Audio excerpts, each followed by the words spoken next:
David Montgomery caps off a touchdown drive that lasted 13 plays, 7 minutes, 29 seconds. So the Packers then, their first drive went all the way into the second quarter.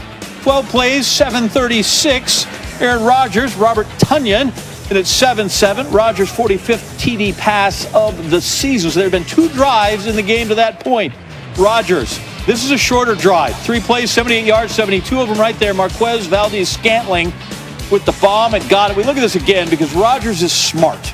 The Bears are going to blitz. Robert Quinn's coming in off the edge. MVS is on an LB, and that, with a really fast guy, is not the matchup you want. Stacks up Danny Trevathan, runs by him, and, well, if this is a foot race, and in a way it is, it's all about the guy in green and gold, number 83. Rodgers, new career high, 46 TD passes. He's going to end the year with 48. He was perfect in the first half, 10 for 10. We're waiting, hoping he can call into this show. Tomorrow night, excuse me, I was a little premature with that. Rodgers escapes pressure, then nearly has it picked. Come on. One more time. A couple of times when he scrambled, he threw bad balls. I mean, that's right there. Saw his guy, Lazard. Instead, Kendall Vildor almost had it. And Rodgers is there'll be no more of that. Devontae Adams there for a first down. Keeps the clock running, keeps the sticks moving. Get Aaron Jones maybe to grind this thing out. Plows in there. Packers at that point, 28-16. Another 7.5-minute drive. And then Rodgers, he's going to take care of all the family reception business right there. Hits his man Adams, who ties Sterling Sharp's club record, 18 touchdown passes in a season. Breaks Sharp's franchise record, 115 receptions, and the dude missed 2.5 games. The Bears go down to the Packers, as they usually do when playing Rodgers, 35. This historic NFL season has come to a finish. Sunday night game is done. John has the pictures. You know it's final because I did this, yeah. And so I am prepared to show you that bad divisions need love too. Sure. Washington and Philly. The football team claims the NFC East with a victory. That's all they need to do. So none of these teams have been good all year, but Washington seemed to have the farthest to come. Jalen Hurts, he's the new starter there. Rolls right, takes a touchdown, so they were down 10-0, but he gets that one back. Carson Wentz not even in uniform in this one. Healthy scratch, 3rd and 7. Hurts steps up in the pocket, fires a dart right there. J.J. Arcega-Whiteside catches that one. Drive alive, got a first down, and then here he is again. Mobile. Trots in, touchdown number 2. First Eagles quarterback, 2 rushing touchdowns in a game since Michael Vick in 2010. Not as fast, but certainly they look like they have similar games. Eagles lead 14-10. After 3 and out, 30 seconds left in the first half, Alex Smith beat the clock up top. Logan Thomas elevates and catches that one. Comes down with it. Washington comes down with the lead, 17-14. Jump into the third quarter, second half. 5 minutes remaining. Smith's pass to J.D. McKissick. Ripped out by Marcus Epps. It's an interception. We're going the other way. That's just a guy who wants it, or actually realizes he has it and hangs on to it. Epps takes it from him. Eagles, good field position. Hurts. Try to keep him in the pocket, keep him in front. He breaks it outside. Throws that ball out of bounds. Doug Peterson, coach, I've got it on there. He's got a 4th down play. Hurts. Looking. Retreating, throwing. And that one is low. Drives it into the turf. Wes Watkins, it's short, can't get it. Turnover on downs. Eagles trail 17-14 still. Jalen Hurts now goes to the bench. Nate Sudfeld's in. What is going on at the QP position in Philly? 3rd and 6. Sudfeld airs it out. Yeah, safety coming over. Jeremy Reeves handles that one easily. A lot of air under it, a lot of time to get over. Makes the snatch there. After that interception, 2nd and 5.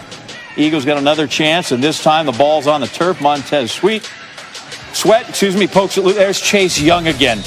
Young is strong. Jason Kelsey's snap is low. Sudfeld doesn't really have it. Sweat can't get it, but that's all right because there's our boy, Chase Young. That guy is just, as a rookie, is a menace.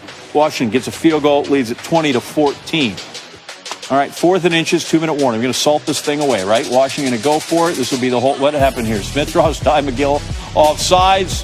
First down, Washington. There was some collateral falling over, but here we go. 3rd down and 5, $1:49 to go. I mean, come on, run this out. SportsCenter's going to, everybody's going to turn over to watch SportsCenter. We need you to finish up.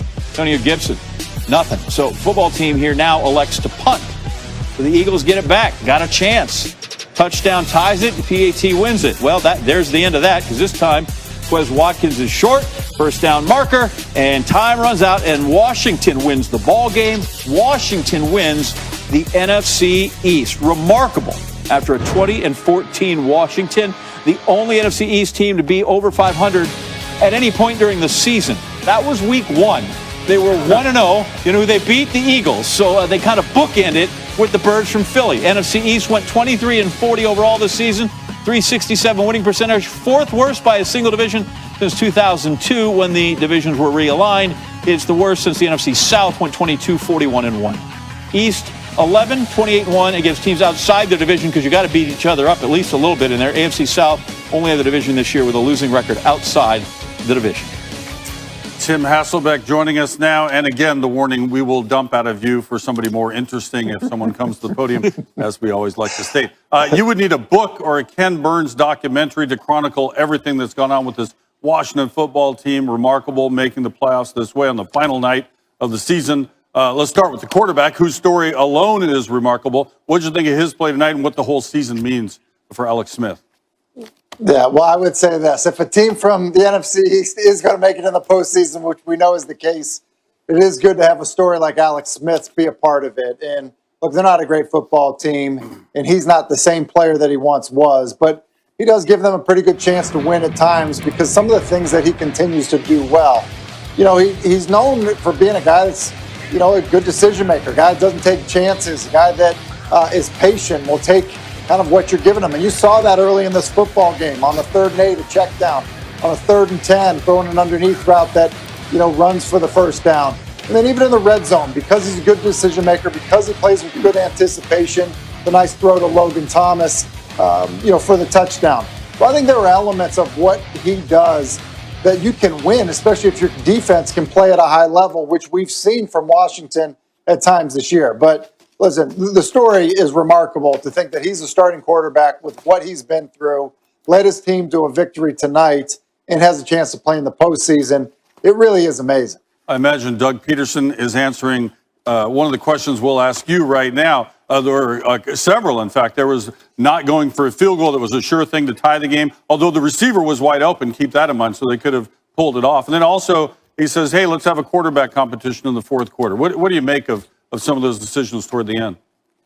It was really bizarre because there obviously was a lot at stake, not necessarily for the Philadelphia Eagles. But I just know this, Kenny. You know, I watched the Houston Texans today play, you know, a game that was meaningful for the Tennessee Titans and not for the Texans. And Deshaun Watson stayed in the game and battled to the end. That's not what we saw from the Philadelphia Eagles. And to think that, you know, this game was moved, you know, to Sunday Night Football because of the playoff ramifications, you know, for a team involved in the game as well as, you know, the New York Giants.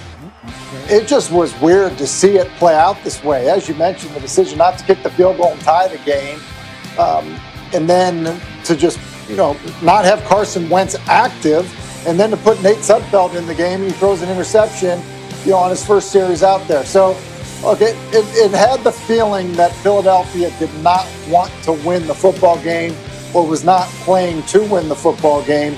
There's obviously reasons for that. I can't imagine that always sits great in the locker room. It had a really weird feeling for me watching it. I'm sure playing, you know, for Philadelphia had to feel even, you know, stranger for those guys. Or maybe they just wanted a 4th quarter look at Sudfeld tonight. Either